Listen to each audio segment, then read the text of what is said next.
Halo, selamat siang, saudara-saudari semuanya. Apa kabar?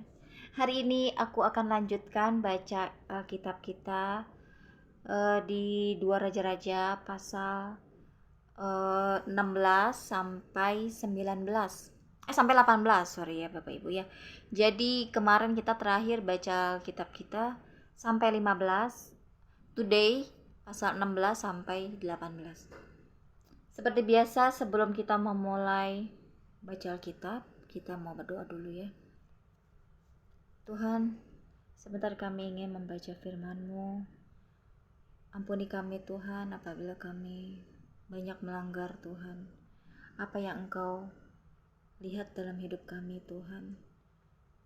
Pelanggaran-pelanggaran yang kami lakukan Tuhan Yesus, ampuni. Sucikan kuduskan kami Tuhan dengan kuasa darah-Mu. Terima kasih Tuhan, jamah setiap kami, urapi kami Tuhan, dan berikan kami pewahyuan dari firman-Mu ini Tuhan, dan rema-rema dari firman-firman yang kami baca. Terima kasih Tuhan, haleluya, amin. Pasal 16, Ahaz Raja Yehuda. Dalam tahun ke-17 zaman Pekah bin Remalia, Ahaz anak Yotam Raja Yehuda menjadi raja. Ahaz berumur 20 tahun pada waktu ia menjadi raja, dan 16 tahun lamanya ia memerintah di Yerusalem.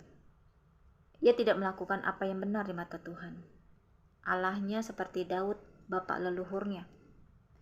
Tetapi ia hidup menurut kelakuan raja-raja Israel, bahkan dia mempersembahkan anaknya sebagai korban dalam api, sesuai dengan perbuatan keji bangsa-bangsa yang telah dihalau Tuhan dari depan orang Israel. Ia mempersembahkan dan membakar korban di bukit-bukit pengorbanan dan di atas tempat-tempat yang tinggi dan di bawah setiap pohon yang rimbun. Pada waktu itu majulah Rezin Raja Aram dan Pekah bin Remalia Raja Israel untuk memerangi Yerusalem. Dan mereka mengepung Ahaz, tetapi mereka tidak dapat mengalahkan dia. Pada masa itu, Rezin Raja Aram mengembalikan Elat kepada Edom. Lalu ia mengusir orang-orang Yehuda dari Elat. Dan datanglah orang-orang Edom ke Elat dan diam di sana sampai hari ini. Ahaz menyuruh utusan-utusan kepada Tiklat Pileser, Raja Asyur, mengatakan, "Aku ini hambamu dan anakmu. Majulah dan selamatkanlah aku dari tangan Raja Aram dan dari tangan Raja Israel yang telah bangkit menyerang aku." Ahaz mengambil perak dan emas yang terdapat dalam rumah Tuhan dan dalam perbendaharaan istana raja, dan mengirimnya kepada Raja Asyur sebagai persembahan. Maka Raja Asyur mendengarkan permintaannya dan maju melawan Damsyik, merebutnya dan mengangkut penduduknya tertawan ke Kir, tetapi Rezin dibunuhnya. Sesudah itu pergilah Raja Ahaz menemui Tiklat Pileser Raja Asyur ke Damsyik. Setelah Raja Ahaz melihat mezbah yang ada di Damsyik, dikirimnyalah kepada Imam Uria ukuran dan bagan mezbah itu menurut buatannya yang tepat. Lalu Imam Uria mendirikan mezbah tepat seperti keterangan yang dikirimkan Raja Ahaz dari Damsyik. Demikianlah dibuat Imam Uria menjelang datangnya Raja Ahaz dari Damsyik. Setelah raja pulang dari Damsyik, maka raja melihat mezbah itu. Lalu mendekatlah raja kepada mezbah itu, naik ke atasnya, membakar korban bakarannya dan korban sajiannya, mencurahkan korban curahannya di atas mezbah itu dan menyiramkan darah korban keselamatannya kepadanya. Tetapi ia menyuruh menggeser mezbah tembaga yang ada di hadapan Tuhan dari depan rumah Tuhan, dari antara mezbah baru dengan rumah itu, dan menaruhnya di sebelah utara mezbah baru itu. Kemudian Raja Ahaz memerintahkan kepada Imam Uria, "Bakarlah di atas mezbah besar itu korban bakaran pagi dan korban sajian petang, juga korban bakaran dan korban sajian raja, lagi korban bakaran dan korban sajian dan korban curahan seluruh rakyat negeri, dan siramkanlah kepadanya segenap darah korban bakaran dan segenap darah korban sembelihan. Tetapi mezbah tembaga itu adalah urusanku. Lalu Imam Uria melakukan tepat seperti yang diperintahkan Raja Ahaz. Sesudah itu Raja Ahaz memotong papan penutup kereta penopang dan menyingkirkan bejana pembasuhan dari atasnya. Juga laut itu diturunkannya dari atas lembu tembaga yang mendukungnya dan ditaruhnya di atas alas batu. Selanjutnya, demi Raja Asyur, disingkirkannya dari rumah Tuhan serambi tertutup untuk hari Sabat yang telah didirikan pada rumah Tuhan. Juga pintu masuk untuk raja yang di sebelah luar. Selebihnya dari riwayat Ahaz dan apa yang dilakukannya. Bukankah semuanya itu tertulis dalam kitab sejarah raja-raja Yehuda? Kemudian Ahaz mendapat perhentian bersama-sama dengan nenek moyangnya, dan ia dikuburkan di samping nenek moyangnya di kota Daud. Maka Hizkia anaknya menjadi raja menggantikan dia. Pasal 17. Hosea raja Israel. Dalam tahun ke-12 zaman Ahaz raja Yehuda, Hosea bin Ela menjadi raja di Samaria atas Israel. Ia memerintah 9 tahun lamanya. Ia melakukan apa yang jahat di mata Tuhan, tetapi bukan seperti raja-raja Israel yang mendahului dia. Salmaneser, raja Asyur, maju melawan dia. Hosea takluk kepadanya serta membayar upeti. Tetapi kedapatanlah oleh raja Asyur bahwa di pihak Hosea ada persepakatan, karena Hosea telah mengirimkan utusan-utusan kepada So, raja Mesir, dan tidak mempersembahkan lagi upeti kepada raja Asyur seperti biasanya tahun demi tahun. Sebab itu raja Asyur menangkap dia dan membelenggu dia dalam penjara. Kemudian majulah raja Asyur menjelajah seluruh negeri itu. Ia menyerang Samaria dan mengepungnya 3 tahun lamanya. Dalam tahun ke-9 zaman Hosea, maka raja Asyur merebut Samaria. Ia mengangkut orang-orang Israel ke Asyur ke dalam pembuangan dan menyuruh mereka tinggal di Hala, di tepi sungai Habor, yakni sungai negeri Gozan, dan di kota-kota orang Madai. Keruntuhan kerajaan Israel.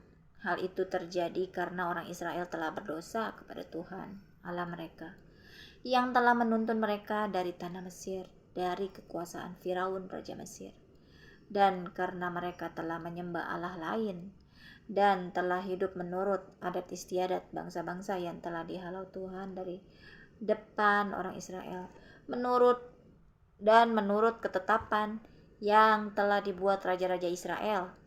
Dan orang Israel telah menjalankan hal-hal yang tidak patut terhadap Tuhan Allah mereka. Mereka mendirikan bukit-bukit pengorbanan dimanapun mereka diam, baik dekat menara penjagaan maupun di kota yang berkubu.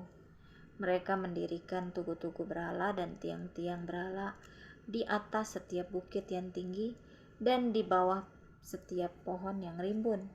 Di sana, di atas segala bukit itu, mereka membakar korban seperti bangsa-bangsa yang telah diangkut Tuhan tertawan dari depan mereka. Mereka melakukan hal-hal yang jahat sehingga mereka menimbulkan sakit hati Tuhan. Mereka beribadah kepada berhala-berhala, walaupun Tuhan telah berfirman kepada mereka, "Janganlah kamu berbuat seperti itu." Tuhan telah memperingatkan kepada orang Israel dan kepada orang Yehuda dengan perantaraan semua nabi dan semua tukang tilik.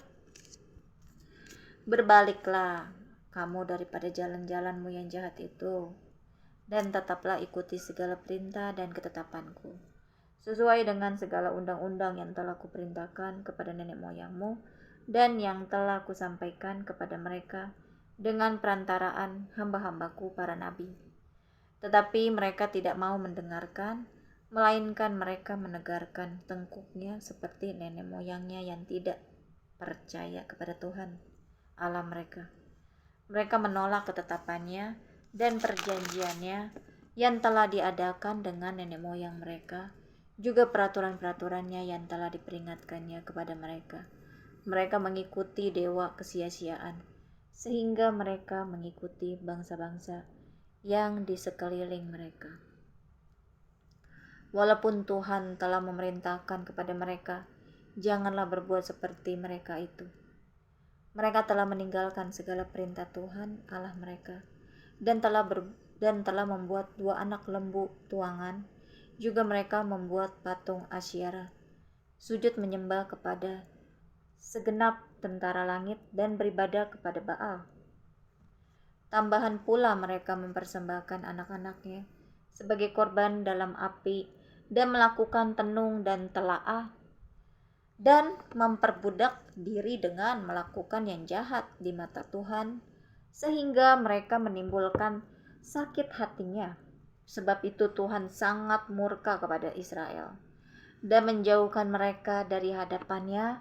Tidak ada yang tinggal kecuali suku Yehuda saja. Juga Yehuda tidak berpegang pada perintah Tuhan Allah mereka, tetapi mereka hidup menurut ketetapan yang telah dibuat Israel. Jadi Tuhan menolak segenap keturunan Israel. Ia menindas mereka dan menyerahkan mereka ke dalam tangan perampok-perampok, sampai habis mereka dibuangnya dari hadapannya. Ketika ia mengoyakkan Israel daripada keluarga Daud, maka mereka mengangkat Yerobeam bin Nebat menjadi raja. Tetapi Yerobeam membuat orang Israel menyimpang daripada mengikuti Tuhan dan mengakibatkan mereka melakukan dosa yang besar. Demikianlah orang Israel hidup menurut segala dosa yang telah dilakukan Yerobeam. Mereka tidak menjauhinya sampai Tuhan menjauhkan orang Israel dari hadapannya, seperti yang telah difirmankannya dengan perantaraan semua hambanya, para nabi. Orang Israel diangkut dari tanahnya ke Asyur ke dalam pembuangan. Demikianlah sampai hari ini. Orang-orang Samaria. Raja Asyur mengangkut orang dari Babel, dari Kuta, dari Awa, dari Hamat, dan dari Sefarwaim, lalu menyuruh mereka diam di kota-kota Samaria, menggantikan orang Israel. Maka orang-orang itu pun menduduki Samaria dan diam di kota-kotanya. Pada mulanya waktu mereka diam di sana, tidaklah mereka takut kepada Tuhan. Sebab itu Tuhan melepaskan singa-singa ke antara mereka. Ia membunuh beberapa orang di antara mereka. Lalu berkatalah orang kepada Raja Asyur, bangsa-bangsa yang tuanku angkut tertawan dan yang tuanku suruh diam di kota-kota Samaria tidaklah mengenal hukum beribadah kepada Allah negeri itu. Sebab itu dilepaskannyalah singa-singa ke antara mereka yang sesungguhnya membunuh mereka. Oleh karena mereka tidak mengenal hukum beribadah kepada Allah negeri itu. Lalu Raja Asyur memberi perintah, suruhlah pergi ke sana salah seorang imam yang telah kamu angkut dari sana ke dalam pembuangan. Biarlah ia pergi dan diam di sana dan mengajarkan kepada mereka hukum beribadah kepada Allah negeri itu. Salah seorang imam yang telah mereka angkut dari Samaria ke dalam pembuangan pergi dan diam di Betel. Ia mengajarkan kepada mereka bagaimana seharusnya berbakti kepada Tuhan. Tetapi setiap bangsa itu telah membuat Allahnya sendiri dan menempatkannya di kuil di atas bukit-bukit pengorbanan yang dibuat oleh orang-orang Samaria. Setiap bangsa bertindak demikian di kota-kota yang mereka diami. Orang-orang Babel membuat patung Sukot Benot. Orang-orang Kuta membuat patung Nergal. Orang-orang Hamat membuat patung Asima. Dan orang-orang Awa membuat patung Nibhas dan Tartak. Orang-orang Sepharwaim membakar anak-anak mereka sebagai korban bagi Adramelek dan Anamelek, para allah di Sepharwaim. Di samping itu mereka berbakti kepada Tuhan dan mengangkat dari kalangan mereka imam untuk bukit-bukit pengorbanan. Maka orang-orang inilah yang melakukan ibadah bagi mereka di kuil di atas bukit-bukit pengorbanan itu. Mereka berbakti kepada Tuhan, tetapi pada itu mereka beribadah kepada Allah mereka sesuai dengan adat bangsa-bangsa yang dari antaranya mereka diangkut tertawan. Sampai hari ini mereka berbuat sesuai dengan adat yang dahulu. Mereka tidak berbakti kepada Tuhan dan tidak berbuat sesuai dengan ketetapan, hukum, undang-undang, dan perintah yang diperintahkan Tuhan kepada anak-anak Yakub yang telah dinamainya Israel. Tuhan telah mengadakan perjanjian dengan mereka dan memberi perintah kepada mereka. Janganlah berbakti kepada Allah lain, janganlah sujud menyembah kepadanya, janganlah beribadah kepadanya, dan janganlah mempersembahkan korban kepadanya. Tetapi Tuhan yang menuntun kamu dari tanah Mesir dengan kekuatan yang besar dan dengan tangan yang teracung, kepadanya lah kamu harus berbakti. Kepadanya lah kamu harus sujud menyembah dan mempersembahkan korban. Tetapi kamu harus berpegang kepada ketetapan-ketetapan, peraturan-peraturan, hukum dan perintah yang telah ditulisnya bagimu dengan melakukannya senantiasa dengan setia. Dan janganlah kamu berbakti kepada allah-allah lain. Janganlah kamu melupakan perjanjian yang telah kuadakan dengan kamu, dan janganlah kamu berbakti kepada allah lain. Melainkan kepada Tuhan Allahmu, kamu harus berbakti, maka ia akan melepaskan kamu dari tangan semua musuhmu. Tetapi mereka tidak mau mendengarkannya, melainkan mereka berbuat sesuai dengan adat mereka yang dahulu. Demikianlah bangsa-bangsa ini berbakti kepada Tuhan, tetapi pada itu mereka beribadah juga kepada patung-patung mereka, baik anak-anak mereka maupun cucu cicit mereka melakukan seperti yang telah dilakukan nenek moyang mereka sampai hari ini. Pasal 18, Hizkia Raja Yehuda. Maka dalam tahun ketiga zaman Hosea bin Ela, Raja Israel, Hizkia anak Ahaz Raja Yehuda menjadi raja. Ia berumur 25 tahun pada waktu ia menjadi raja, dan 29 tahun lamanya ia memerintah di Yerusalem. Nama ibunya ialah Abi, anak Zakaria. Ia melakukan apa yang benar di mata Tuhan, tepat seperti yang dilakukan Daud, bapa leluhurnya. Dialah yang menjauhkan bukit-bukit pengorbanan, dan yang meremukkan tugu-tugu berhala, dan yang menebang tiang-tiang berhala, dan yang menghancurkan ular tembaga yang dibuat Musa.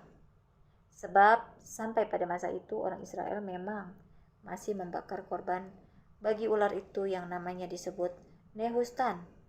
Ia percaya kepada Tuhan Allah Israel, dan di antara semua raja-raja Yehuda, baik yang sesudah dia maupun yang sebelumnya, tidak ada lagi yang sama seperti dia. Ia berpaut kepada Tuhan, tidak menyimpang daripada mengikuti dia. Dan ia berpegang pada perintah-perintah Tuhan yang telah diperintahkannya kepada Musa. Maka Tuhan menyertai dia, kemanapun juga ia pergi berperang, ia beruntung. Ia memberontak kepada Raja Asyur dan tidak lagi takluk kepadanya. Dialah yang mengalahkan orang Filistin sampai ke Gaza dan memusnahkan daerahnya, baik menara-menara penjagaan maupun kota-kota yang berkubu. Dalam tahun keempat zaman Raja Hizkia, itulah tahun ketujuh zaman Hosea bin Ela, Raja Israel. Majulah Salmaneser, Raja Asyur, menyerang Samaria dan mengepungnya. Direbutlah itu sesudah lewat 3 tahun dalam tahun ke-6 zaman Hizkia. Itulah tahun ke-9 zaman Hosea, Raja Israel. Direbutlah Samaria. Raja Asyur mengangkut orang Israel ke dalam pembuangan ke Asyur dan menempatkan mereka di Halah, pada sungai Habor, yakni sungai negeri Gojan, dan di kota-kota orang Madai. oleh karena mereka tidak mau mendengarkan suara Tuhan Allah mereka dan melanggar perjanjiannya, yakni segala yang diperintahkan oleh Musa, hamba Tuhan. Mereka tidak mau mendengarkannya dan tidak mau melakukannya. Yerusalem dikepung oleh Sanherib. Dalam tahun ke-14 zaman Raja Hizkia, majulah Sanherib Raja Asyur, menyerang segala kota berkubu negeri Yehuda lalu merebutnya. Hizkia Raja Yehuda mengutus orang kepada Raja Asyur di Lakis dengan pesan, "Aku telah berbuat dosa, undurlah daripadaku. Apapun yang kau bebankan kepadaku akan kupikul." Kemudian Raja Asyur membebankan kepada Hizkia Raja Yehuda 300 talenta perak dan 30 talenta emas. Hizkia memberikan segala ternak yang terdapat dalam rumah Tuhan dan dalam perbendaraan istana raja. Pada waktu itu Hizkia mengerat emas dari pintu-pintu dan dari jenang-jenang pintu bait Tuhan yang telah dilapis oleh Hizkia Raja Yehuda, diberikannya semuanya kepada Raja Asyur. Sesudah itu Raja Asyur mengirim panglima, kepala istana dan juru minuman agung dari Lakis kepada Raja Hizkia di Yerusalem, disertai suatu tentara yang besar. Mereka maju dan sampai ke Yerusalem.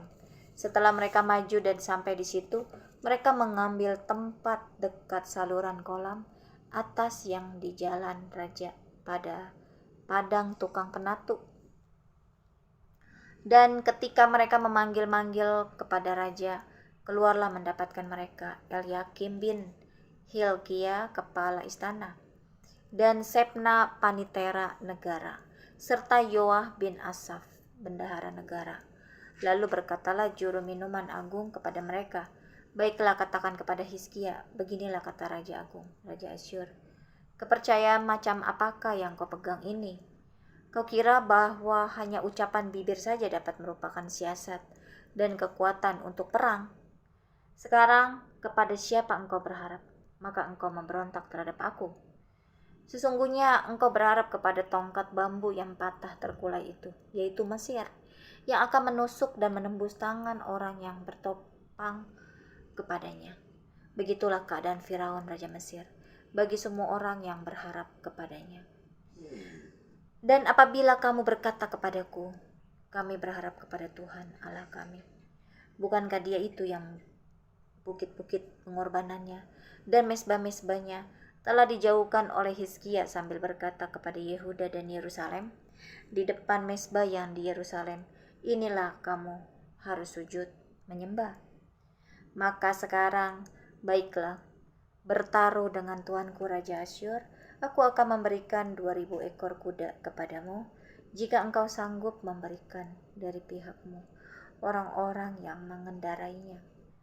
Bagaimanakah mungkin engkau memukul mundur satu orang perwira tuanku yang paling kecil, padahal engkau berharap kepada Mesir dalam hal kereta dan orang-orang berkuda?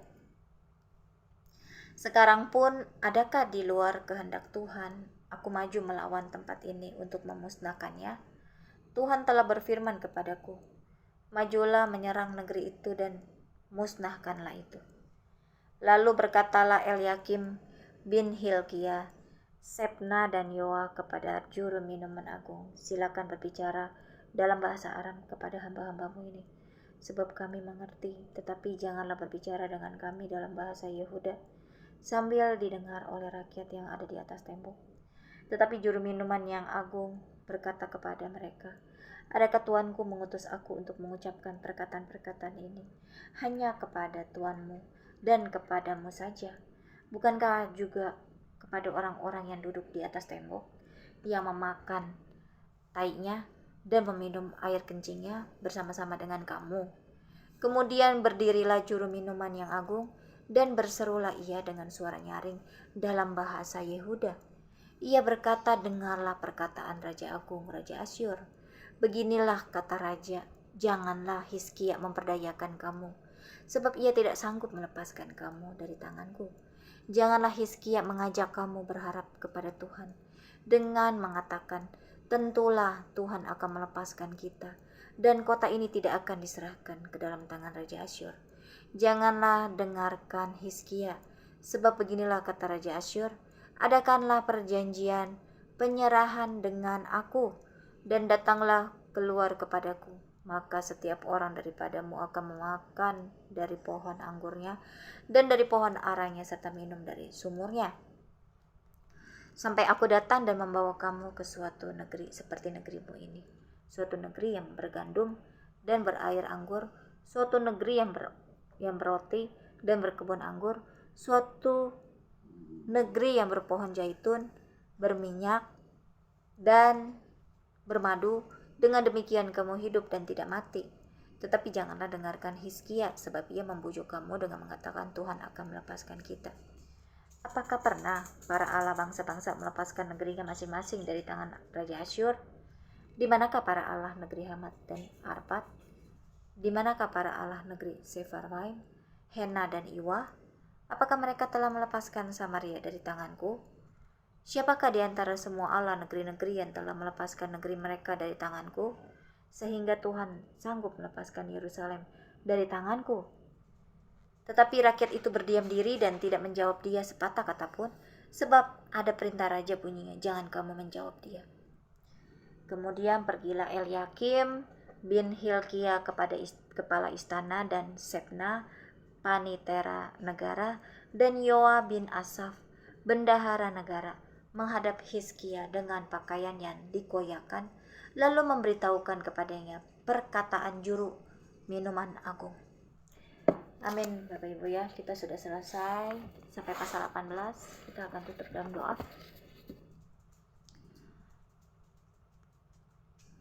Kami telah selesai baca firman-Mu Tuhan.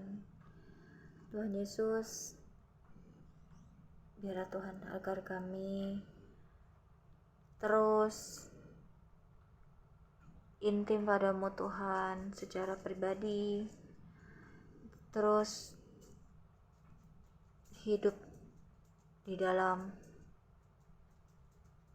kemenangan untuk melawan segala kedagingan kami ketika kami lemah, agar kami terus mengandalkan-Mu, agar kami kuat untuk melawan segala kelemahan kami Tuhan yang kompromi untuk melakukan dosa.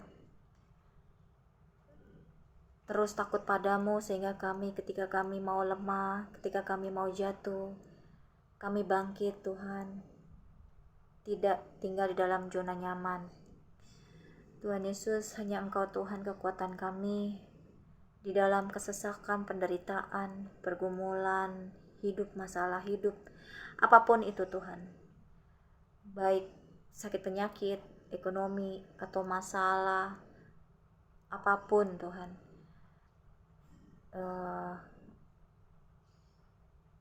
kami bisa menghadapi semua itu dengan sabar, sehingga kami memiliki kekuatan untuk bersyukur. Terima kasih Tuhan, berkati setiap kami Tuhan, agar kami semakin hidup taat padamu. Haleluya, amin.